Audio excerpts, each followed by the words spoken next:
Ayan yung binubuo natin ngayon mga paps. Yung 735 na palit naman. Ito yung kanyang kapasitor na 8. Walo ang kapasitor niya. At ito yung kanyang board na.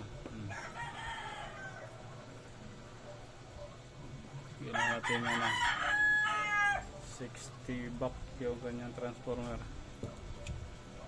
Ito yung kanyang kapasitor yan. Ginagawa ko natin no? Para makabit na.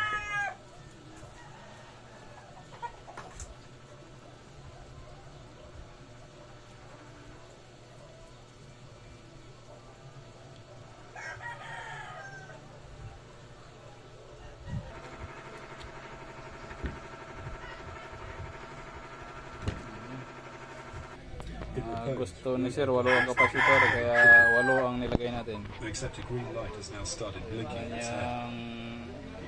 main amplifier yan. Transformer. Ayan mga paps, tapos na yung yung ating binubuo na change board na 735 yan. Bali 8 yung kanyang kapasitor. Bali yung pan niya 2 no. Ito yung kanyang main amp.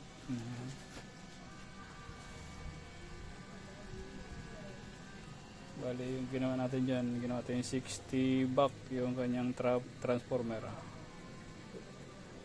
Yan, i-power on natin, pero bukas na natin i-sound check kasi gabi na. Ayan yung kanyang, ayun, gumana na yung relay, yung speaker protection.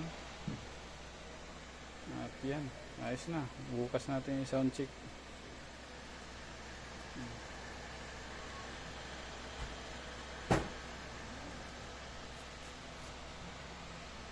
Maluwag pa sa loob no. Okay, update tayo bukas pag i-sound check na natin.